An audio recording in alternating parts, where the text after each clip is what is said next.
할렐루야! 오늘도 주님과 동행하는 행복한 하루 되시길 축복합니다. 오늘 큐티 본문은 출애굽기 2장 1절에서 10절입니다. 오늘 큐티는 물에서 건져진 모세라는 제목으로 모세의 탄생에 관한 내용입니다. 말씀 질문입니다. 왜 모세를 숨겼나요? 레위 가족 중에 한 사람인 아므람이 레위 여자인 요게벳과 결혼했습니다. 그리고 임신해서 아들을 낳는 거죠. 근데 문제가 생겼어요. 바로가 이스라엘의 남자 아기를 다 죽이라는 명령을 했다는 거예요. 번성하니까 이스라엘이 번성하고 수가 많아지니까 두려워하기 시작한 거죠. 2절입니다. 그 여자가 임신하여 아들을 낳으니 그가 잘생긴 것을 보고 석 달 동안 그를 숨겼으나 그러자 이 모세의 엄마인 요게벳이 모세를 숨겼습니다. 사실 숨긴다고 들키지 않는 것은 아닙니다.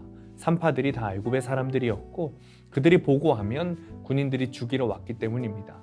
그러나 하나님은 구원의 일을 멈추지 않으셨습니다.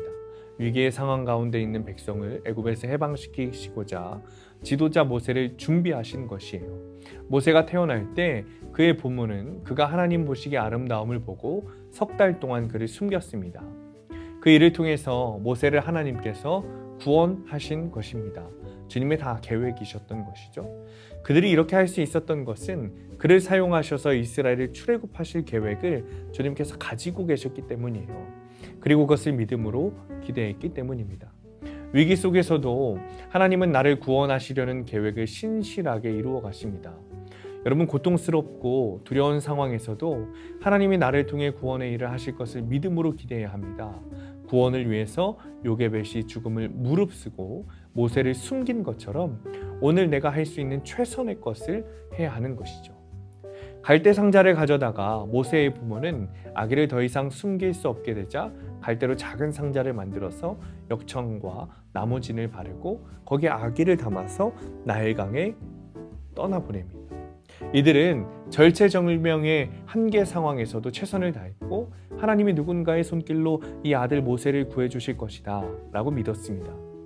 우리에게도 위기의 순간이 있을 때 찾아갈 그리고 피할 공동체가 있어야 합니다. 그리고 그 공동체가 교회가 되어야 하는 것이죠. 구원의 방주, 갈대 상자라고 믿고 그 안으로 잘 피할 수 있도록 공동체 곁에 우리가 있어야 합니다. 결국 주님께서 그 공동체를 통해서 모세를 보호하시는 것이죠. 적용 질문입니다. 구원을 위해 오늘 내가 할 수 있는 최선은 무엇입니까? 위기나 시련이 찾아올 때 구원의 방주인 교회 공동체로 잘 피하고 있습니까? 오늘의 원포인트입니다. 구원을 위해 최선을 다해야 합니다. 넉넉히 구원을 바라서는 안 됩니다. 주님께서 우리를 구원하시는 것이 분명하지만 우리도 그 구원을 위해 준비되어 있어야 하는 거죠. 하나님께서 나를 통해 구원하실 것을 기대함으로 갈대 상자도 만들고 나머지를 칠하고 어떻게 되든지 쫓아가듯이 최선을 다해야 하는 거예요. 오늘도 구원을 위해 최선을 다하는 하루 되시기를 축복합니다. 기도하겠습니다. 주님, 구원을 위해 최선을 다하기 원합니다. 모세의 부모가 그리고 그의 누이가 갈대 상자를 만들고 그 안에 나무 진을 바르고 그리고 나일강에 떠나보냈을 때 쫓아갔듯이 최선을 다해 구원을 위해 우리가 애쓰고 힘써야 합니다. 아버지, 우리의 삶에 주님의 구원이 이루어지시도록 우리가 말씀도 최선을 다해 보게 하시고 기도도 최선을 다해 하게 하시고 주님 앞에서 거룩한 삶으로 구원받을 수 있도록 하나님 인도하여 주옵소서. 예수님의 이름으로 기도합니다. 아멘.